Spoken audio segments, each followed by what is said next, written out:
Bueno, la Fiscalía Magistrada, señor miembro de la Sala, construye su acusación, en este caso, incluso con la requisitoria oral, en base a lo que se conoce la prueba por indicios o prueba indiciaria, en base a hechos que podríamos señalar que son los siguientes. Primero, el hecho precedente respecto al delito de rebelión.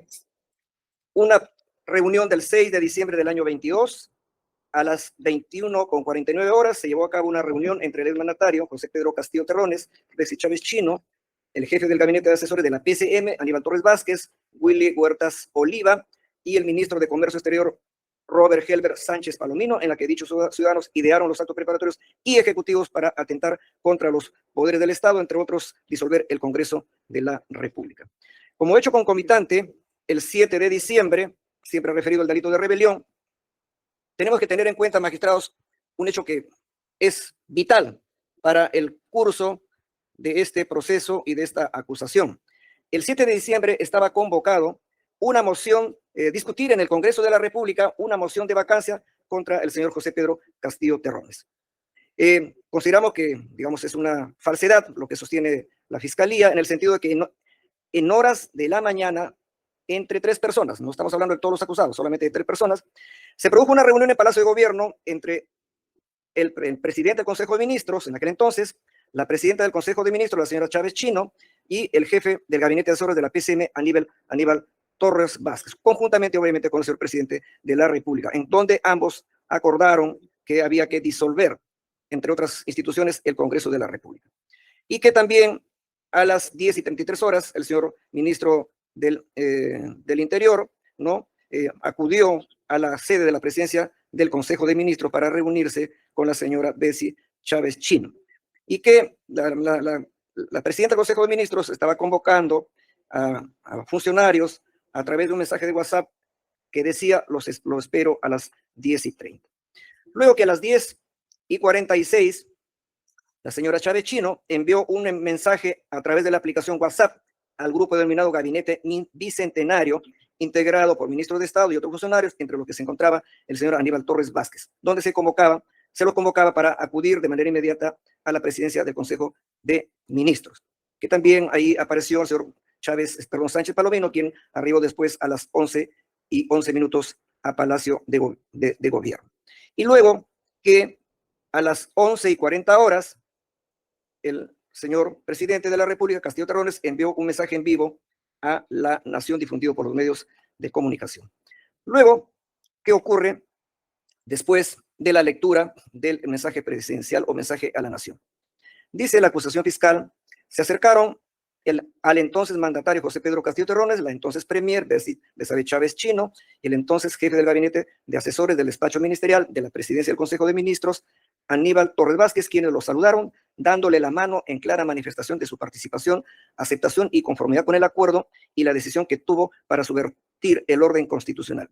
Del mismo modo, aquí quiero remarcar, el acusado Roberto Helber Sánchez Palomino, quien se encontraba también presente en Palacio de Gobierno, se acercó al imputado José Pedro Castillo Terrones y, aludiendo al mensaje presidencial en cuestión, expresó su conformidad con el acuerdo y la decisión de subvertir el orden constitucional, señalando por el país. Aquí hay 2 hechos que quiero resaltar, señores miembros de la sala. Primero, que aquí la Fiscalía habla de que le dan la mano al presidente de la República, señal de confianza. Luego han introducido otro comportamiento diferente, que le dan un abrazo.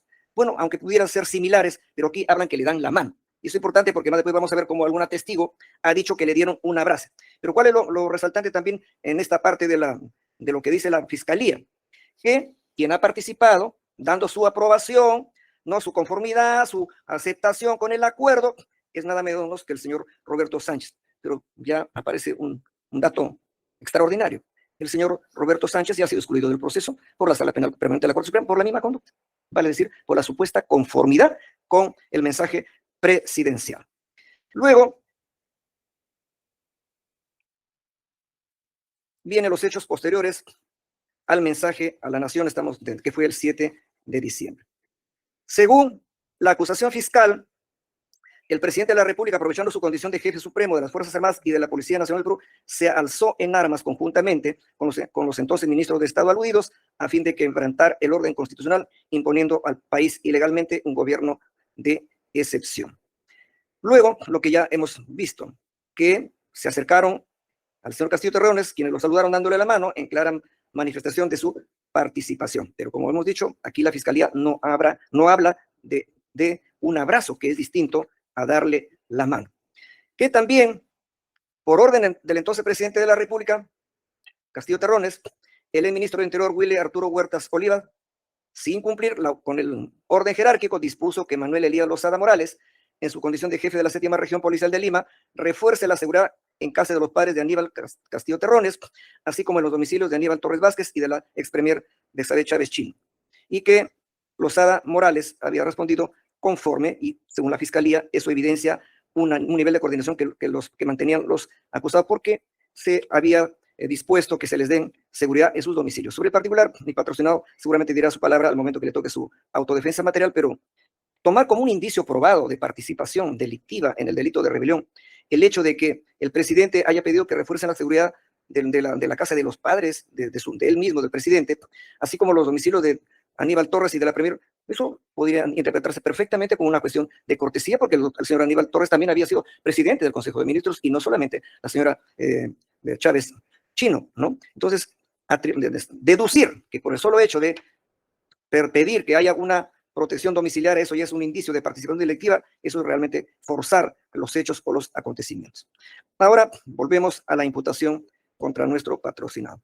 Nuestro patrocinado en aquel momento, señora directora de debate, señor presidente, señor doctor Guerrero, miembros del colegiado, no era jefe del gabinete de asesores de la presidencia de la República. Él era jefe del gabinete de asesores del Consejo de Ministros. Y bueno, solamente por tener esa condición, que es un cargo jerárquico prácticamente de segundo orden, ya lo va a convertir en coautor del delito de rebelión. Esta defensa rechaza enfáticamente ese razonamiento. Luego se le atribuye pues lo que es el verbo típico o rector del delito de rebelión, el haberse alzado en armas. Que el día miércoles 7 de diciembre, en horas de la mañana, se reunió conjuntamente con el entonces presidente, José Pedro Castillo Terrones, la presidenta del Consejo de Ministros, Chávez Chino, el ministro de Interior, Huerta Olivas, el ministro de Comercio Exterior, Sánchez Palomino. Vuelvo a reiterar que si eso es el haberse alzado en armas, ¿a quién también dicen que se ha alzado en armas? Al señor Sánchez Palomino, que es actual congresista de la República. Pero resulta que el señor Sánchez Palomino ha sido excluido. Entonces, sí, ya la propia Sala Penal Permanente de la Corte Suprema, en el recurso de apelación número 242-2024, cuyo ponente es nada menos que el presidente de la Sala, el reconocido magistrado César San Martín Castro, sobre quien nadie creo que pueda poner en duda su sapiencia jurídica, como juez o como jurista. Él aquí ha excluido al señor Sánchez Palomino de los dos delitos, de rebelión y de prácticamente de conspiración para la rebelión, de los dos delitos. Entonces, si haberse levantado en armas también en la acusación, al era imputable al señor Sánchez Palomino, por el hecho de que llegó a Palacio de Gobierno, por el hecho de que le dio la mano o le dio el abrazo y le dijo por el país, que era una señal seguramente de asentimiento de esta persona, pero ya ha sido excluido del proceso, y la pregunta es, ¿y por qué los demás no se los excluye? Si es el mismo supuesto fáctico. Es absolutamente el mismo supuesto fáctico. Bueno, también, ¿en qué se le atribuye? El rol, como que él tendría un rol principal como coautor. Rol principal como coautor por el tema del origen del discurso que leyó el presidente Castillo Terrones. Por lo que, según la Fiscalía, en su acusación escrita, en las instalaciones de Palacio de Gobierno, específicamente haciendo uso de la computadora CPU ubicada en el interior del despacho contiguo al despacho presidencial, debe ser a un costado, redactó el mensaje a la nación, el mismo que contenía disposiciones inconstitucionales, tales como la de disolver el poder legislativo y reestructurar los poderes del Estado, entre otras disposiciones ilegales, mensaje que fue leído por su coacusado, José Pedro Castillo Terrones, jefe supremo de las Fuerzas Armadas y de la Policía Nacional, utilizando tal poder para ordenar a dichas fuerzas del país coadyuven en la ejecución del delito de rebelión para suprimir el régimen constitucional, materializando así el alzamiento en armas. Que mi patrocinado, en un CPU, una computadora, de un despacho contiguo al despacho presidencial, que no ha aparecido en el proceso, ¿no? Y luego ya hay otra pericia que en otro lugar se habría elaborado este discurso, pero la acusación va en este sentido. Y luego que el presidente Castillo, aprovechando su condición de jefe supremo, utilizó un poder para ordenar a las fuerzas del país, pero con eso no quiero agraviar al presidente Castillo, que está presente. Dice que tenía poder para ordenar, pero la pregunta es, ¿hay un poder verbal, literario? Tiene que ser un poder real. Si el presidente Castillo hubiera tenido un poder real y, digamos, apoyado por Aníbal Torres, entonces, pues, esa condición de jefe supremo, el Comando Conjunto de la Fuerza Armada le hubiera, pues, hecho caso. Pero resulta que ustedes saben perfectamente que han venido a declarar ahí todos los jefes militares y no le hicieron caso, pues. Si no le hicieron caso es porque no tenía el poder real, pues, de disposición sobre los altos jefes militares, que eran los únicos que podían viabilizar fácticamente la rebelión. Entonces, hay poderes y poderes, pues hay poderes que están, digamos, en la norma, porque en la Constitución está que el presidente Castillo es el jefe supremo de las Fuerzas Armadas. Pero la hora de la verdad, cuando él iba a disolver el Congreso o iba a cerrar todas las instituciones del Estado, ¿le hicieron caso? Cosa distinta cuando el señor Alberto Fujimori, ¿no? El 5 de abril de 1992, con el apoyo de todas las Fuerzas Armadas y de la policía, dio pues el golpe de Estado. Le hicieron caso porque tenía poder. Obedecieron su mandato, pero en el caso que es materia de este documento, no le hicieron caso. Y si no le hicieron caso, era un poder ficticio, no era un poder real. Porque si hubiera sido un poder real, pues ellos hubieran ido a tomar, pues, para, qué sé yo, el Congreso, el Congreso de la República, el Poder Judicial. ¿Acaso cuando Fujimori hizo el golpe, el autogolpe del 5 de abril del 92, el Palacio de Justicia en el cual ustedes trabajan, no fue tomado? ¿No se sacaron expedientes de ahí? ¿No se tiraban por la ventana expedientes? El señor Montesinos Torres no hacía eso. Montesinos Torres no tenía el cargo real, ningún cargo real, ni siquiera de jefe del SIN. Pero en la vida real sí tenía poder. En el caso nuestro, no tenían poder, ese poder, ninguno, ni el señor Castillo, ni menos Aníbal Torres. De tal manera que esa atribución es, digamos, no es real lo que señala el respetado señor fiscal supremo que nos acompaña en esta audiencia. Luego, esta defensa va a hacer una valoración de la actividad probatoria producida en el juicio oral. El señor presidente de la sala sabe que lo que no está en el juicio oral no existe. Puede estar en investigación preliminar, en diligencias preliminares, en investigación preparatoria, pero solo vale la prueba actuada ante el tribunal de juzgamiento. Y ustedes son el tribunal de juzgamiento. Y la prueba se rige por principios, inmediación, contradicción. La contraparte controla la prueba de una de las partes. Y entonces, ustedes van a hacer al final una valoración probatoria de lo actuado en el juicio oral. Fundamentalmente prueba personal, testigos, peritos. Eso son fundamentalmente la prueba personal. Porque ustedes con el principio de inmediación incluso este juicio se ha hecho presencialmente, no virtualmente, de tal manera que ustedes pueden percibir por los sentidos de mejor manera la actividad probatoria. Entonces, esta defensa también hace una valoración de la actividad probatoria. Obviamente la Fiscalía ya la hizo. Y cada uno de mis colegas que va a intervenir también van a realizar una valoración de la actividad probatoria producida en el juicio oral. Vale decir, para establecer si hay tales hechos son probados o tales hechos no están probados, particularmente por lo que digan la prueba documental, los testigos y los peritos. Entonces nosotros vamos a ir rebatiendo la imputación de la Fiscalía.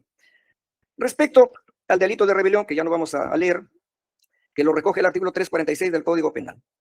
Los testigos de cargo de la Fiscalía, muchos de ellos al final han sido testigos de descargo. Y por el principio de comunidad de la prueba, más bien les sirven para abonar la tesis sobre la inocencia de mi patrocinado Aníbal Torres Vázquez. Los testigos de cargo de la propia Fiscalía señalaron que no lo conocen o lo conocen de vista o por televisión. ¿Quiénes han dicho eso, magistrados? Los jefes de las 3 ramas del ejército, particularmente el jefe del Comando Conjunto de la Fuerza Armada. Si los militares que tienen poder, porque tienen las armas, han dicho que no han coordinado nada y que ni siquiera lo conocen a mi patrocinador, ¿en qué momento mi patrocinador puede influir o les puedo dar órdenes a los que tienen poder porque tienen armas? Una persona como mi patrocinado, desarmado, que no tiene ni siquiera un revólver de fogueo, le va a dar órdenes al presidente del Comando Conjunto de la Fuerza Armada para que se cometa el delito de rebelión. Ellos han venido a decirles a ustedes que eso no ha ocurrido, que mi patrocinado no les ha dado ningún orden. Pero luego, en esa cadena de órdenes, porque la tesis es de coautoría, ¿cierto? Entonces, ¿qué ha dicho? Por ejemplo, el que era el nexo, el puente entre el poder político, léase Castillo Terrones o en todo caso Aníbal Torres, con el poder militar. ¿Quién es el puente? Es el ministro de Defensa, pues, magistrados. ABC. ¿Qué ha dicho el ministro de Defensa de aquel entonces, el señor Gustavo Bobbio, en la sesión número 3? Era general en retiro, militar. Él era la persona ideal para que haya la comunicación, lo que ustedes dicen, o perdón, la Fiscalía, la coordinación, hasta de instigación se podría hablar, para que, digamos, los altos mandos militares se sumen a la actividad golpista. Pero ¿qué ha dicho el señor Gustavo Bobbio en la sesión número 3 cuando hay preguntas de la defensa técnica de mi patrocinado? ¿Usted vio que el señor Aníbal Torres Vázquez, después de la lectura del discurso presidencial, fue a abrazar al presidente Castillo? No lo vi. No vio ese hecho de abrazar, que, digamos, de manera equivocada, lo ha dicho la señorita Cintia Malpartida, pero aquí un testigo, un ex ministro de Defensa, un general en retiro, Bobbio Centurión, ha dicho que no vio ese hecho. No vio que fue a abrazar al presidente Castillo. Segunda pregunta, el día 7 de diciembre, ¿a qué hora ingresó y salió del despacho presidencial? Ya escuché, ha hablado 2 veces. Yo por primera vez, ya la primera vez entré a ver, han estado exponiendo un cuarto para las 6, antes de eso cuando estaba en su oficina de ministro. Luego, en ese lapso que cuando ha estado ya en Palacio, en ese lapso que entró usted y salió las 2 veces, ¿vio usted ingresar al señor Aníbal Torres al despacho presidencial? Es decir, antes de la lectura del discurso, dijo que no. No está declarando cualquier persona, señores magistrados, está declarando el ex ministro de Defensa, un general del ejército en retiro. Después de la lectura del discurso del presidente Castillo, o sea, el señor Castillo u otra persona le pidieron el apoyo de la Fuerza Armada para la disolución del Congreso, le pidieron a él, a Bobbio, ministro de Defensa, puente natural entre el poder político y el poder militar. ¿Qué respondió? Dijo, no, absolutamente, absolutamente no. Entonces, ¿cómo puede, digamos, sostener la Fiscalía que mi patrocinado y también el presidente Castillo han tenido un poder real para ordenar a las Fuerzas Armadas y a la Policía Nacional para que se consume el delito de rebelión? Voy otra vez con testimonios de militares que tienen poder, no asesores, ¿ah?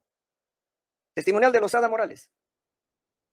Le preguntan, el 7 de diciembre, antes, durante y después del discurso del expresidente Pedro Castillo Terrones, ¿se comunicó con el señor Aníbal Torres? ¿Se comunicó el señor Aníbal Torres con su persona, o sea, con Lozada? ¿Qué contestó? No, en ningún momento se ha comunicado conmigo ni yo con él. Testigo de la Fiscalía. ¿Testigo de cargo? No. Testigo de descargo. Luego de otro militar, testimonial de Álvarez Moreno. Se le pregunta, el 7 de diciembre, antes, durante y después del discurso del expresidente Castillo Terrones, ¿se comunicó el señor Aníbal Torres Vázquez con su persona? ¿Qué respondió? No. Como he narrado al doctor Aníbal Torres, lo veo en el cofre presidencial cuando ya se retiraban de Palacio, pero no lo ha visto, digamos, o no se ha comunicado con él, con este señor militar Álvarez Moreno. Otra declaración. El señor Pérez Araníbar le pregunta, ¿algún ministro o asesor de la PCM? Mi patrocinador era el asesor principal el jefe del gabinete de asesores de la PCM, ¿Algún ministro o asesor de la PCM el 7 de diciembre se comunicó con su persona la intención de apoyar el mensaje, el discurso dictado por el presidente Pedro Castillo Terrones? ¿Qué respondió? Ninguno. Mi patrocinado no le dijo nada. ¿Prueba de cargo de la Fiscalía? No, prueba de descargo de mi patrocinado. Declaración de Artadi Saletti. La defensa le pregunta, señor testigo, el 7 de diciembre de 2022, ¿usted ha tenido alguna comunicación o reunión con el señor Aníbal Torres Vázquez? Dijo, no. ¿Prueba de cargo o de descargo? Prueba de descargo. Se debilita completamente la tesis acusatoria. Y luego de un importante mando militar, no recuerdo si él era el presidente del Comando Conjunto de la Fuerza Armada, Walter Horacio Córdoba Alemán, general. Se le pregunta, ¿en alguna oportunidad el expresidente Pedro Castillo Terrones, sus ministros o el señor Aníbal Torres Vázquez, después de la lectura del discurso del 7 de diciembre, se comunicó con usted para cerrar el Congreso de la República? ¿Qué contestó? No. ¿Prueba de cargo o de descargo? Prueba de descargo. Está hablando el testigo de la Fiscalía. Declaración de Andrés Alcalá Luna.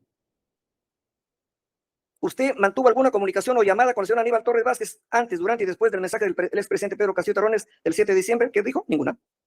Sigo con la reflexión. ¿Prueba de cargo? No, prueba de descargo. Continuando, ya con declaraciones testimoniales vinculadas a prueba pericial. La prueba pericial es una prueba técnica, no es de opinión, no es de favor, porque a veces los testigos también pueden ser de favor. Pero una prueba técnica pericial tiene algo de ciencia y tiene algo de técnica y por tanto tiene más credibilidad, tiene más validez que la palabra de una persona que pudiera declarar como testigo. Aquí hay la pericia digital forense número 326-2023 del perito Lazarte Vilcamango sobre la redacción del mensaje presuntamente por mi patrocinado Torres Vázquez.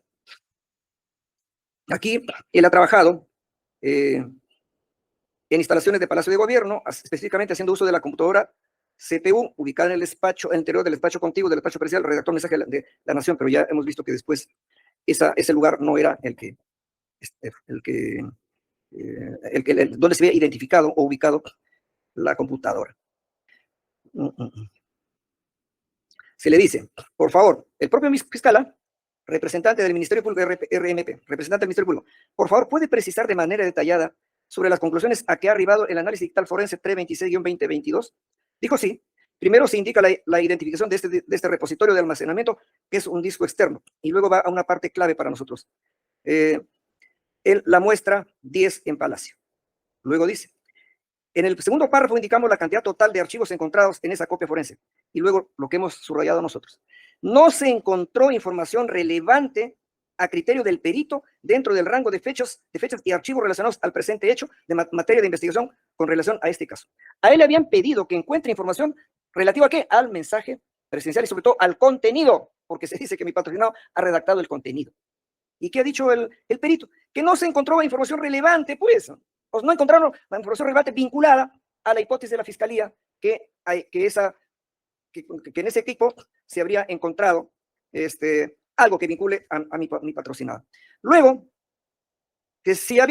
luego sobre la fecha de registro y o creación y fecha de modificación del mensaje, ojo, siempre sin contenido, porque lo único que ha aparecido es mensaje, docs.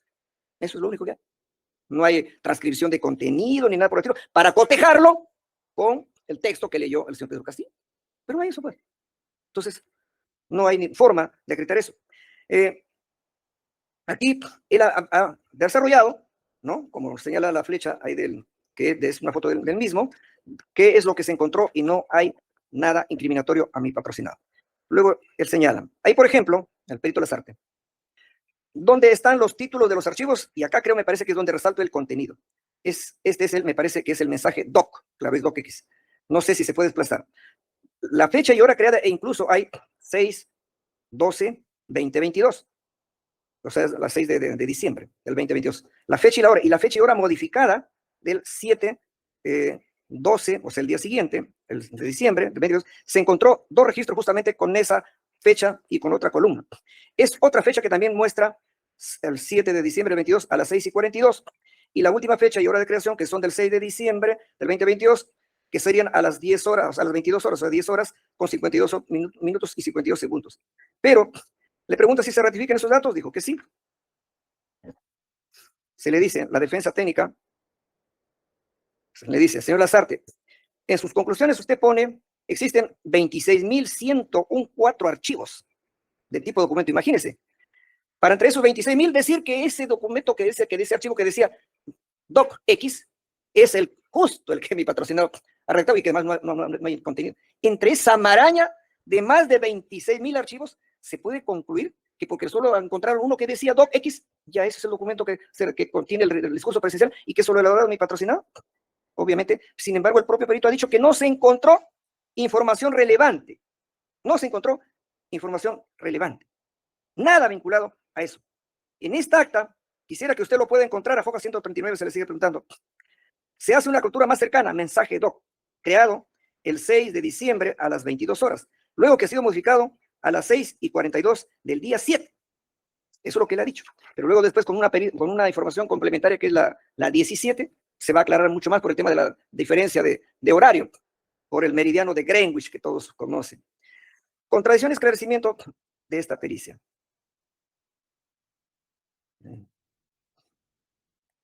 Que acredita que se realizó un peritaje a un CPU encontrado en la oficina de apoyo al cónyuge del Palacio de Gobierno, hallándose un archivo, mensaje docs, creado el 6 de diciembre del 2022 a las 22 horas 50 minutos, cuya modificación es el 7 de diciembre a las 6:40 horas. Me resalto ese tema del 7 de diciembre porque a esas horas, 6 de la mañana, mi patrocinado, supongo que se estaba despertando en su casa, en su domicilio, porque ese día él ha ido a Palacio a las 8 de la mañana. Pero eso tiene que ver con que se precisa que la muestra 10, que señala en la pericia de análisis forense 326, señala Palacio, donde se encontró el archivo, y ahí está en el lado derecho la fotografía, que ustedes la tienen, que dice Gabinete de Asesores de Palacio de Gobierno, Ministerio de Evidencia número 1. 1 y 10, más abajo, y la 10. Está la 10 también. la muestra 10, magistrado, pero aquí, esta prueba documental que está diciendo que está incorporada en la pericia, dice que se encontró en el gabinete de asesores de Palacio de Gobierno, no gabinete de asesores de la PCM. Por favor, distingan eso. Se encontró en el gabinete de asesores de Palacio de Gobierno, no en el gabinete de asesores donde sí estaba mi patrocinado, pero de asesores de la PCM. Ustedes saben perfectamente diferenciar entre gabinete de asesores de la Presidencia de la República o de Palacio y gabinete de asesores de la PCM, que es la presidencia del Consejo de Ministros, que estaba a cargo de la señora Betsy Chávez Chino. Ya saben, aquí está la información documental que evidencia que mi patrocinado, Torres Vázquez, tenía el cargo del jefe de gabinete de asesores de la presidencia del Consejo de Ministros y no del jefe, ni no la jefatura del gabinete de asesores de Palacio de Gobierno.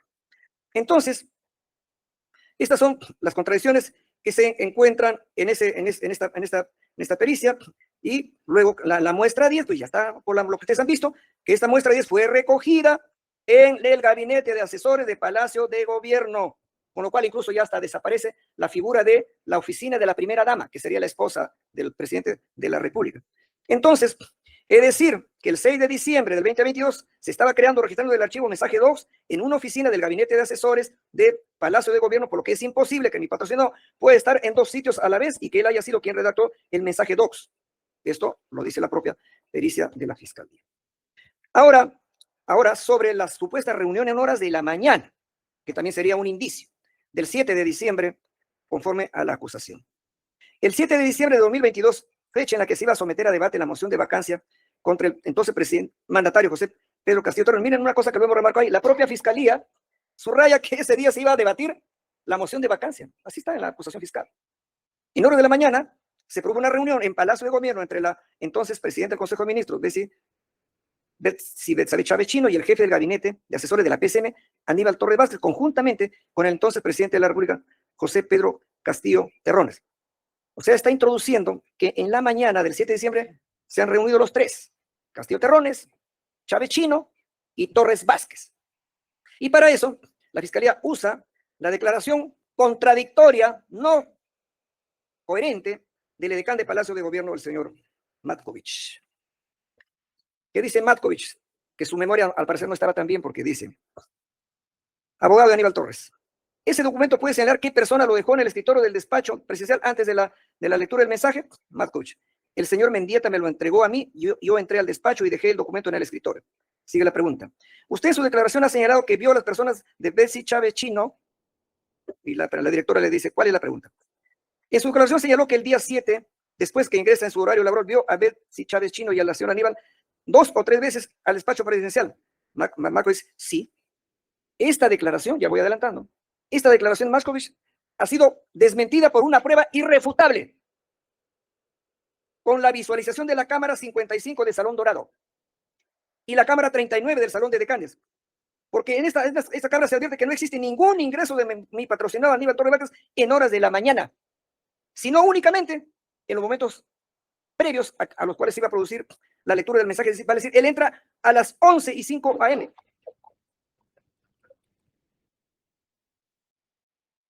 Sí, hay una ceremonia en esta institución policial, así que esto puede ocurrir varias veces. Por favor, prosigamos. Ya, bueno. Entonces, con esta declaración del edecán es realmente endeble, porque con la visualización de las cámaras de las cámaras 55 del Salón Dorado y la cámara 39 del Salón de Decanes, porque tiene que el edecán pues, está en el Salón de Decanes, ese es su lugar.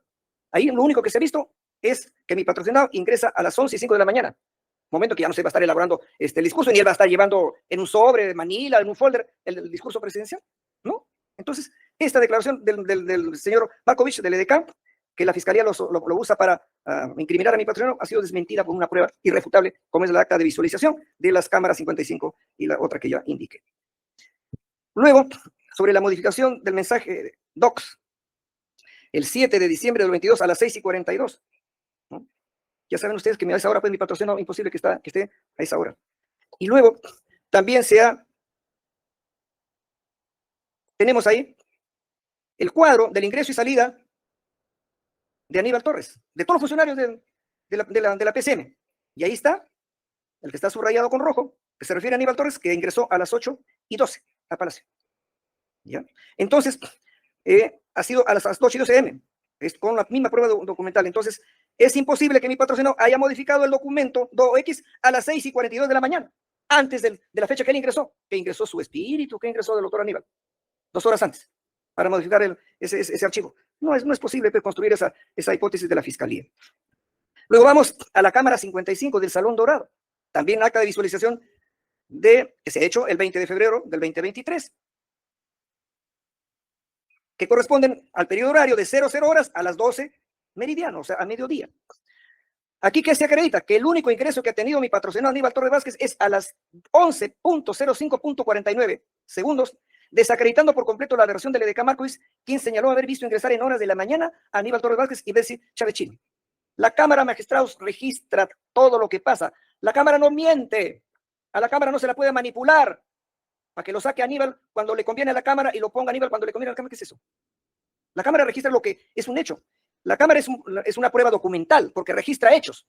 Un documento registra hechos. Y este hecho, y esta Cámara que ha registrado que Aníbal Torres ha ingresado a Palacio, a la oficina presidencial antes de las 12, no. Y ahí está la fotografía. Ahí se observa a las 11:05, se observa a Ledecán Marcois Lazarte, a Chávez Chino y Torres Vázquez dirigiéndose al despacho presidencial. Eso es lo que registra la Cámara. Que los tres están ingresando porque los había llamado el presidente porque ya iba a dar lectura a su mensaje presidencial.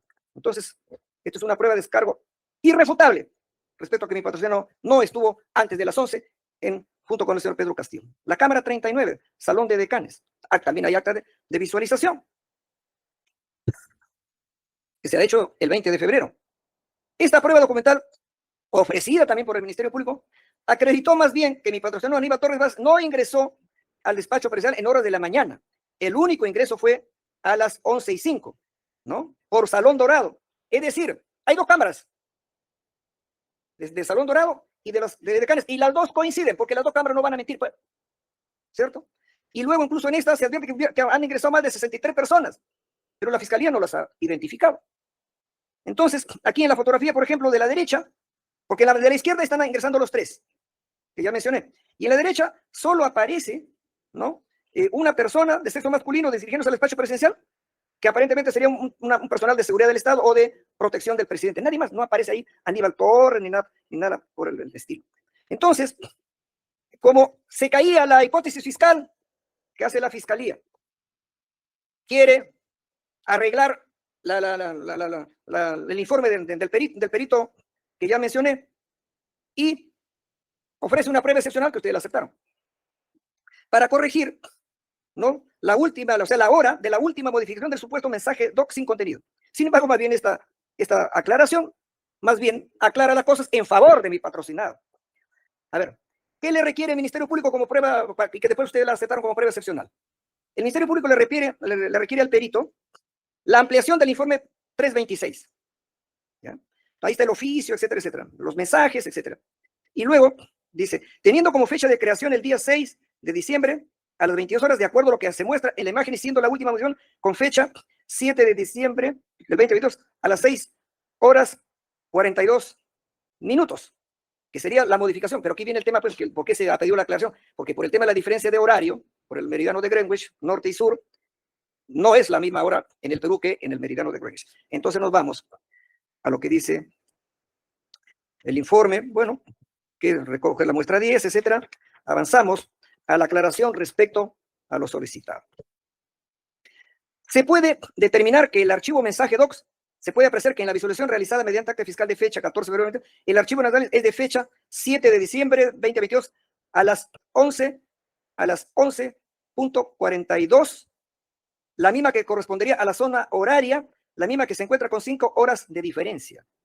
Entonces ya no sería la hora del cambio a las 6:42, sino sería a las 11:42 con el cambio de horario, por favor, magistrados.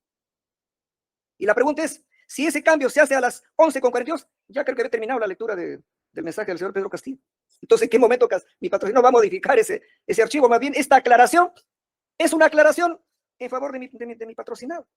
Y eso se ratifica, lo sigue diciendo, se concluye lo siguiente. Se ha podido determinar que el archivo mensaje DOCS, en el que mediante acta fiscal del 14 de febrero de fecha, es de fecha 7/12/2022 a las 11:42.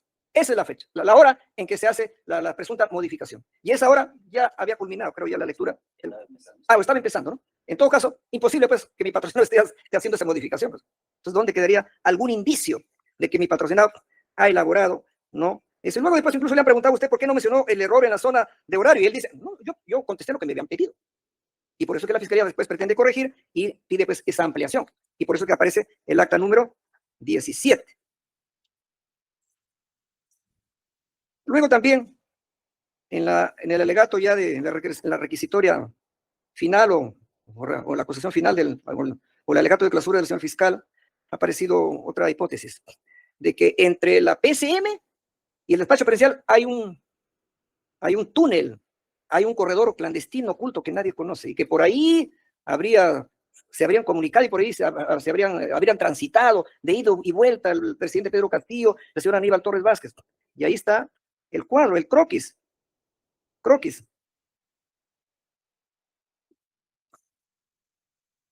Ahí está, como número 3, está la oficina del señor Aníbal Torres Vázquez. Y ahí está el recorrido con los puntos que podría llegar, pasan al gran comedor, ahí hay una seguridad registrada de los ingresos, la portada, luego pasan al Salón Dorado, hay una cápsula, y luego está el despacho presidencial que aparece con el número 202. ¿Dónde estaría esa bendita ruta? Ese túnel, ¿no? Ese corredor, ¿no? No hay ningún corredor, todo usted tiene que seguir por esto, y eso lo dice en el informe pericial 326. El registro mensaje doc sin contenido muestra 10 se ubicó en la oficina de gabinete de asesores de Palacio de Gobierno, en la oficina de asesores que está en la zona 01, en el croquis. Por favor, doctor, ahí arriba está la 01. Entonces no está en la del doctor Torres, que es el 03. Según el informe pericial, ese mensaje se habría redactado en la oficina del gabinete de asesores de Palacio de Gobierno, no del gabinete de asesores de la PCM, sino de asesores de Palacio de Gobierno. Y la oficina de la señora Aníbal Torres, y el despacho presidencial, obviamente, está en otro lugar, ¿no? Más bien está cerca, pues, obviamente, del gabinete de asesores de la presidencia. Y el gabinete de asesores de la PCM está lejos, está más lejitos. Y no podría ser posible que haya y con ese recorrido todo no lineal, con curvas. A ver, ¿dónde está? A ver, ¿acaso ha habido una inspección técnico-policial o fiscal que acredite que existe ese corredor secreto?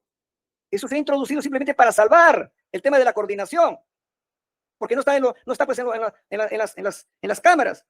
La oficina del doctor Aníbal está en el ambiente número 3, donde permaneció desde las 8 de la mañana, 8:12, hasta las 11:15, cuando fue llamado por el propio decano, conforme a la cámara 55. Entonces, ¿dónde se puede ratificar la hipótesis de la Fiscalía? Por ningún lado. Conclusión del informe 017, que es el complemento que se ha aceptado como prueba excepcional. Al no poder probar la reunión del día 7 de diciembre del 2022 en horas de la mañana entre los procesados, la Fiscalía solicitó incorporar como prueba excepcional la ampliación del informe pericial 326 para esclarecer la hora de modificación del registro mensaje doc. Pero eso ya lo explicamos. Eso habría ocurrido, ¿no? Ya más bien a partir de las... no, pero el día anterior ha sido obviamente el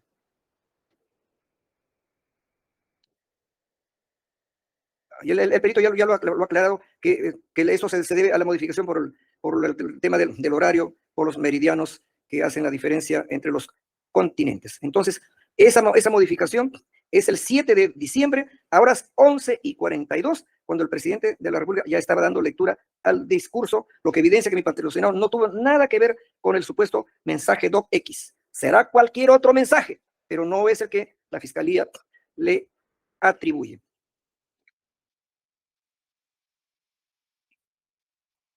Luego, incluso, para mostrar lo endeble de la testimonial del señor Markovich, dice, le preguntan, ¿ese día usted tomó conocimiento de ver si Chávez Chino y Aníbal Torres Vázquez estuvieron en el despacho antes de que usted los mandara a llamar? Durante la mañana creo que sí han estado, pero miren la palabrita, creo que sí. Una cosa es creer y otra cosa es afirmar, pues.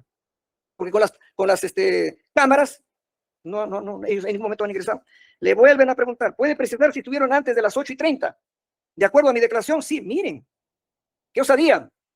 Si estuvieron antes de las 8:30, de acuerdo a mi declaración, sí.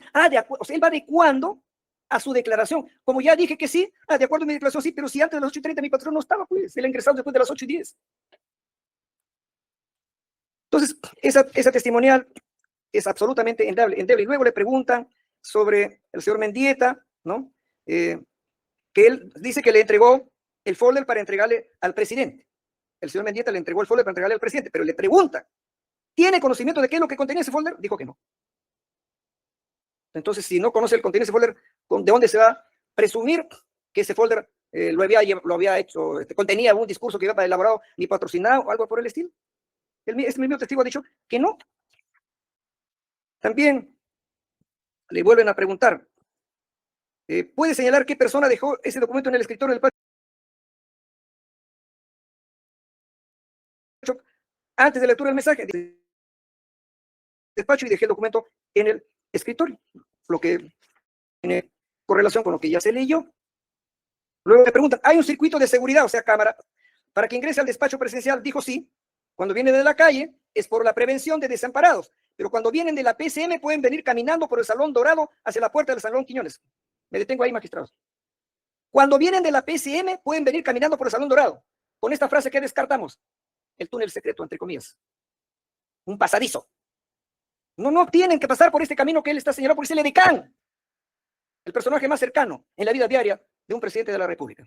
Entonces, ¿dónde se corrobora que hay ese pasaje secreto que vinculaba al señor Pedro Castillo Terrones con mi patrocinador? No existe. Eso ya es producto de la imaginación para tratar de llenar una laguna inmensa que hay en la acusación fiscal. Le preguntan, ¿esta cámara está enfocada al ingreso del despacho presidencial a las 24 horas del día? Sí. No es que la cámara se apagó un ratito y que en ese momento que se apaga la cámara, como cuando los de la Alianza apagaron las luces del estadio, de su estadio, para que no vean la celebración que ganó la U. No, aquí no es que la cámara se apaga, son las 24 horas del día seguiditas. Entonces, no hay posibilidad de que haya ese túnel secreto.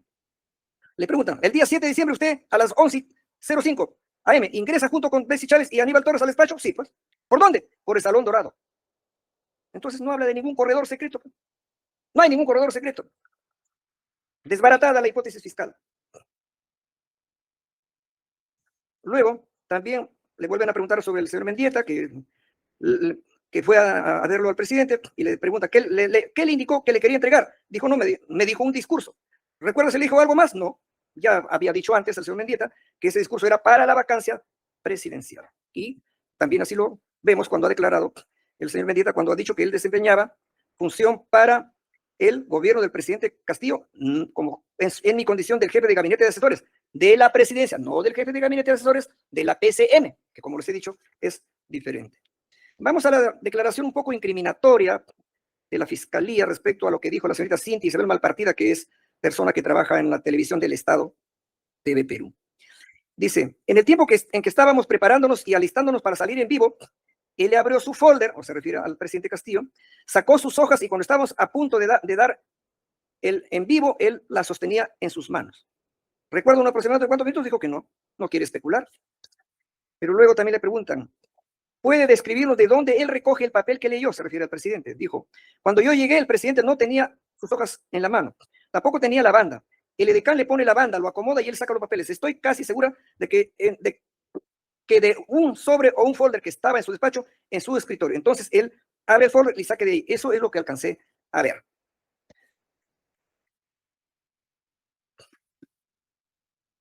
Luego sobre el abrazo. Di cuenta de todo y de repente, ya, sobre el abrazo. La defensa, aquí es una pregunta de la defensa técnica del señor Huerta Olivas. ¿Recuerda cuál era la tez o color de tez del señor Huerta luego del mensaje? Dijo, sí, en mi primera declaración traté de que sea lo más preciso posible de todo lo que yo vi ese día, para no caer en ningún otro tipo de contradicciones. Di cuenta de todo y de repente me excedí, ojo, y de repente me excedí con los calificativos con el señor Torres, que estaba muy serio. Y si estaba muy serio, ¿esa es alegría de aprobación al discurso? Si estaba muy serio, no, pues incluso dice, estaba como una piedra. Eso es lo que dice la señorita. Estaba como una piedra. En tanto dice que el señor Huerta estaba, digamos, un poco pálido. Luego del mensaje, dijo, así es, ha referido que uno de los ministros se abrazó con el señor Castillo, ¿cierto? Dijo, 2 ministros, el exministro Aníbal Torres y la ministra presidenta del Consejo de Ministros, Bessie Chávez. Y le preguntan, ¿el señor Huerta no se abrazó con Castillo? Dijo que no. Pero aquí estamos introduciendo una frase, que la señorita habla de un abrazo, en tanto que en la acusación fiscal se ha hablado de saludo con la mano. Pero ya hemos dicho que eso queda descartado con la declaración del exministro de Defensa, el señor Bobbio, que dice que no vio que ocurrió ese gesto. Ahora, respecto a así un gesto de dar un abrazo o dar la mano es un indicio probado para construir prueba indiciaria y concluir en la responsabilidad penal de mi patrocinado. Bueno, ustedes conocen perfectamente la resolución de la Sala Penal Permanente, que excluye al señor Sánchez Palomino de este proceso. Dice, ¿quién es el ponente de este auto de apelación suprema? Nada menos que el presidente de la Sala Penal Permanente, que es el más reputado magistrado que hay en nuestro país, pues sí, con eso agradecerlos a ustedes, que también son distinguidos magistrados. Él aquí dice lo siguiente, punto 2. El encausado Sánchez Palomino no realizó ningún acto de intervención en las reuniones previas al mensaje de la Nación y tampoco después de él. La reunión que mantuvo el 6 de diciembre en la oficina de Luis Mendieta Gabirondo no revela en sí misma la realización de una conducta concreta en actos de preparación o de inicial ejecución de la interrupción violenta del orden constitucional. El saludo al entonces presidente de la República tras su mensaje a la Nación y decirle por el país solo reflejaría, de ser así, una opinión y en todo caso una posible aprobación a lo que en ese mensaje se decía, pero no es propiamente un acto de intervención delictiva del tipo legal de rebelión. Por favor, magistrados, ¿qué dice? Pero no es propiamente un acto de intervención delictiva del tipo legal de rebelión. En el tipo legal de rebelión no se dice que darle la mano o darle un abrazo forme parte de los elementos de tipicidad objetiva ni subjetiva, por último, del delito de rebelión o de conspiración para la rebelión, porque aquí lo ha apartado el proceso por dos delitos, no solo de rebelión, también de conspiración, hipotéticamente por conspiración para rebelión.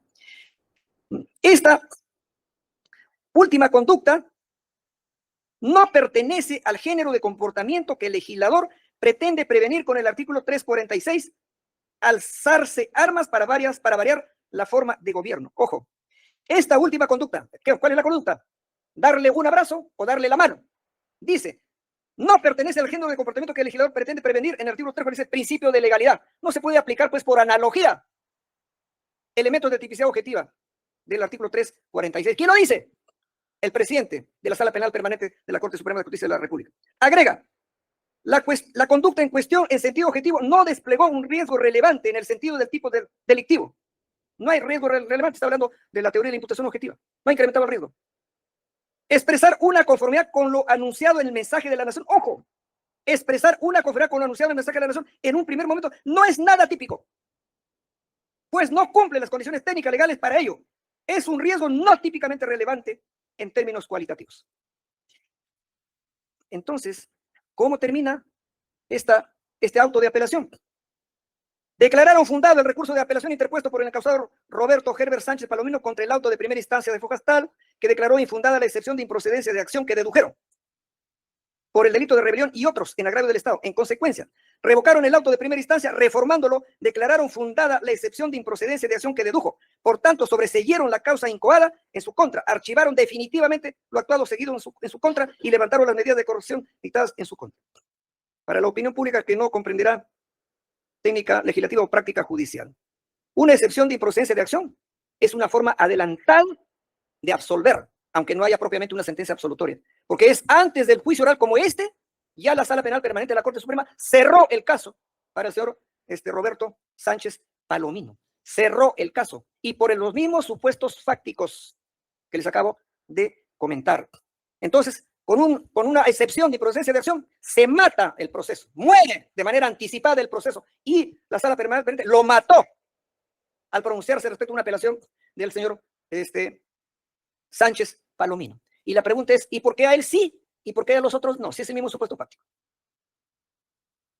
Ustedes, cuando ya tengan que emitir sentencia de fondo, espero tengan en cuenta estos hechos.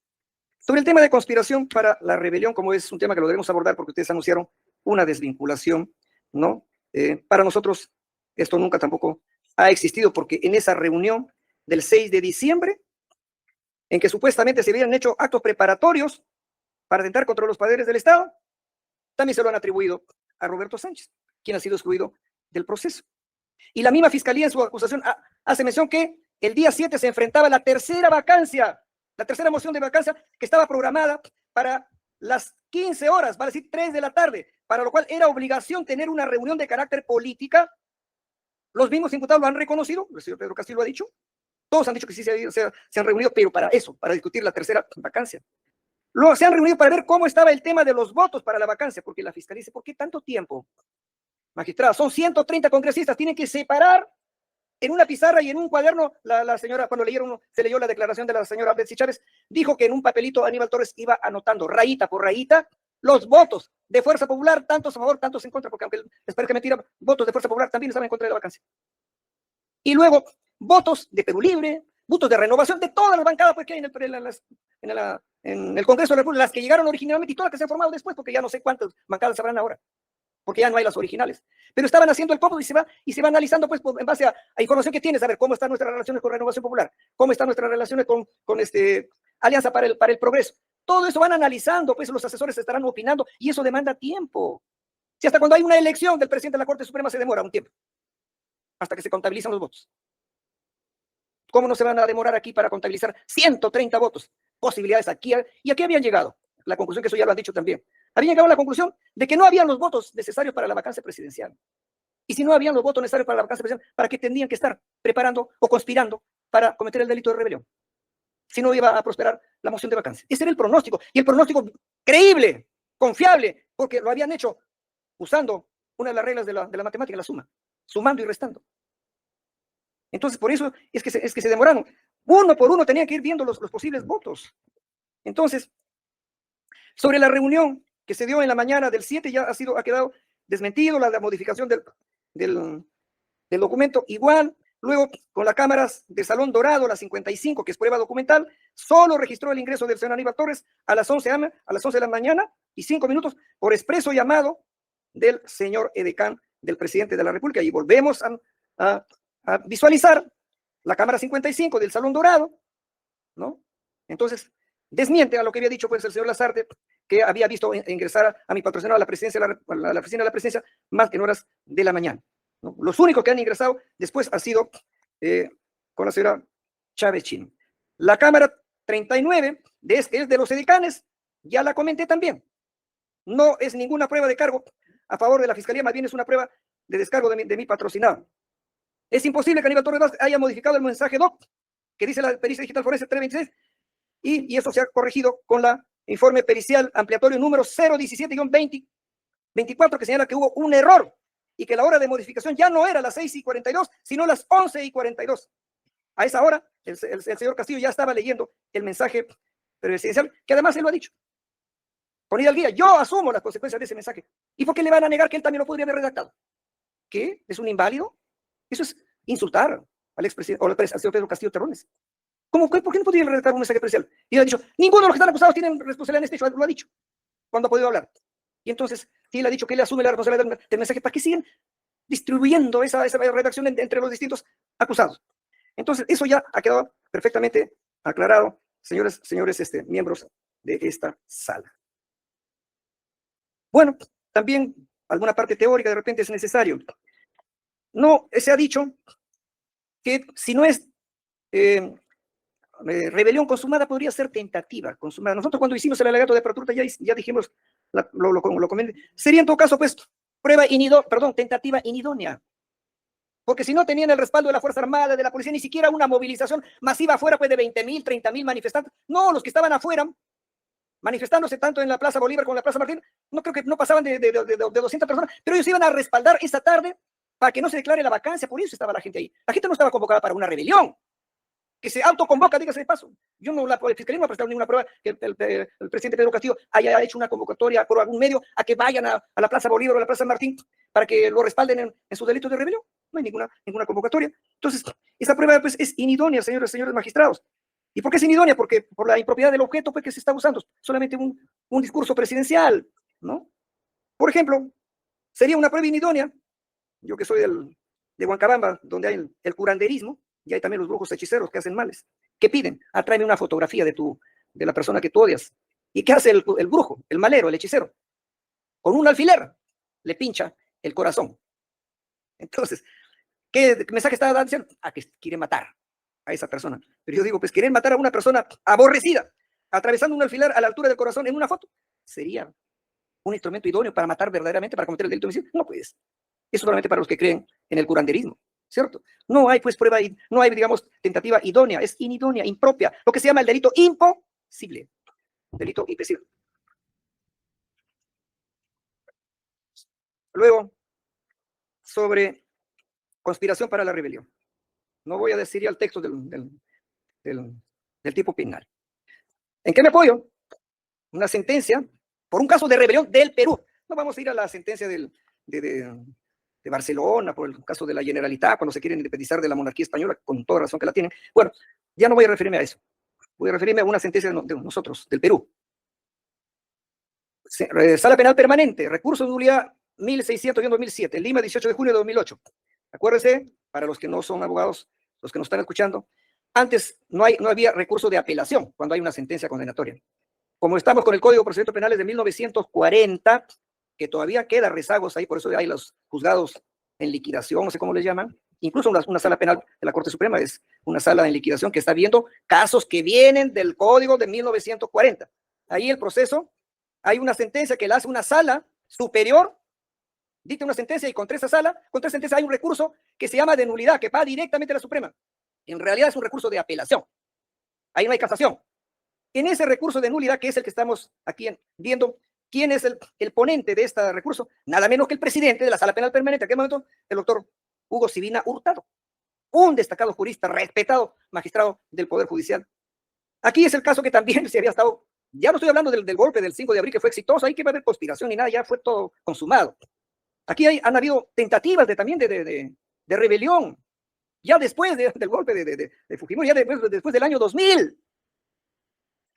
Luego, dice, este hecho quedó acreditado con las declaraciones de los acusados absueltos, habiéndose probado en el caso de Boloña Ver, acuérdense, Carlos Boloña Ver, que fue ministro de Economía, que venía reuniéndose y coordinándose con Montesinos Torres, que sí tenía poder real, incluso con anterioridad a las dos reuniones documentadas con los comandantes generales de las 3 Fuerzas Armadas y con el director de la Policía Nacional, y que aceptó ostentar el cargo de presidente del gobierno cívico provisional. Miren, a Boloña, que se había reunido con los comandantes generales de las 3 armas y de la directora de la Policía Nacional, y que ya él había aceptado tener el cargo de un gobierno cívico provisional como presidente, a él lo absolvieron, con todo lo que ha hecho. Y ahora, con simples especulaciones sobre mi patrocinado y sobre el señor Pedro Castillo, ¿los van a condenar? ¿Qué más ha dicho aquí? Se reunieron y colaboraron en la elaboración de los documentos, con lo cual formaron parte del acuerdo voluntario. Ahí se elaboraron documentos, mensajes, programas, proyectos de ley se elaboraron. Aquí no hay nada de eso. Dice, se advierte que el delito de conspiración es de mera actividad que se configura con la sola puesta en peligro del bien jurídico tutelado, dado que solamente bastará que se produzca el acuerdo ilícito para que se consume y perfeccione instantáneamente el hecho punible, conspirar, sin que se requiera necesariamente que los conspiradores tomen parte en la ejecución material del hecho principal. Se advierte que se encuentra debidamente acreditada la responsabilidad del procesado, JBR, como coautor del delito de conspiración, quien se desempeñó como comandante general del ejército peruano. Pero mire pues, ahí se acreditó la responsabilidad porque era el comandante general del ejército que había participado. Ahí sí está suficientemente acreditada la responsabilidad de ese general, que él reconoció que fue convocado y asistió a las instalaciones del Servicio de Inteligencia Nacional, a la que también asistieron los comandantes generales de los otros institutos armados y el director general de la Policía Nacional del Perú, donde su concausado Vladimiro Montesinos Torres les planteó la posibilidad de realizar una acción de fuerza para interrumpir el proceso electoral e instaurar un gobierno provisional. Ahí sí, pues, razón suficiente. Luego dice, de lo que se infiere que su presencia en las reuniones de Boloña y los demás, donde trataron sobre el intento de golpe de Estado, no fue del todo pasiva como sostiene, no siendo creíble que se dio un plan plenamente concebido. Probada su responsabilidad, ratifican la condena.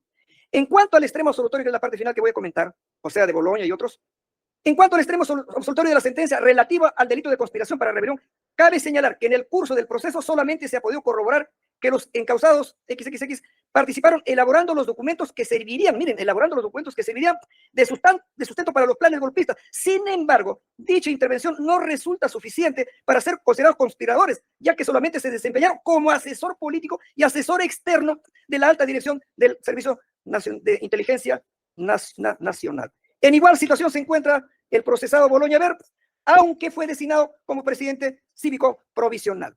En conclusión, señor magistrado, solo hay conspiración para la rebelión en estas condiciones, de acuerdo a nuestra propia jurisprudencia. No tenemos por qué pedir prestado al derecho internacional, a la jurisprudencia internacional. Aquí tenemos pronunciamientos clarísimos. ¿Qué tiempo hablando? ¿Ah? ¿Qué tiempo hablando? Para ir terminando, respetados magistrados, voy a hacer unas reflexiones que espero no los incomode. Para esta defensa no es nada raro que en los últimos tiempos venimos asistiendo a la judicialización de la política. Cualquier irregularidad administrativa, lo que fuera, lo mandan al derecho penal. Ya el derecho penal no es última ratio, es primera ratio. Van desapareciendo la presunción de inocencia, el indubio pro reo, ahora se reemplaza por el indubio pro víctima y por la presunción de culpabilidad. Mire, yo soy consciente, yo he sido también magistrado y ahora soy abogado. Las partes son parcializadas. Para los fiscales todos son culpables y para la defensa todos son inocentes. ¿Y quién tiene que resolver? Un tercero imparcial. No es casual que ustedes estén ocupando una parte alta en este escenario. ¿Por qué están ustedes arriba y nosotros abajo? Yo estoy a la misma altura que el señor fiscal, ¿o no? Porque las partes son iguales.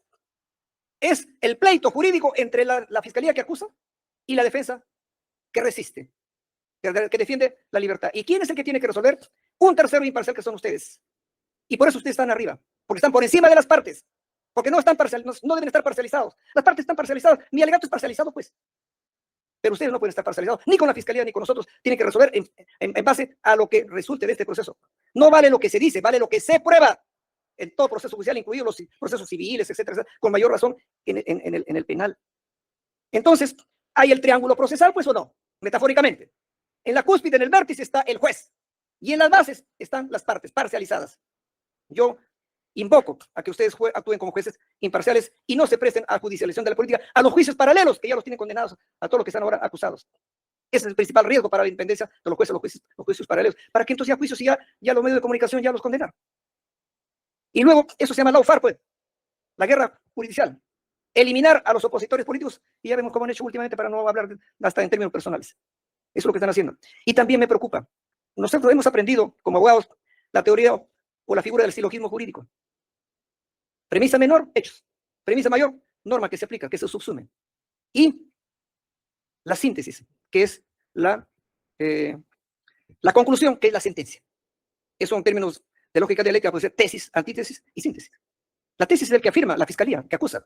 La tesis es la defensa, que niega. Y la síntesis la hace el juez, pues, la hacen ustedes. Entonces, yo termino señalando que cuando la política se mete en los tribunales, la justicia sale volando por la ventana. Espero que eso no ocurra en este proceso. Muchas gracias.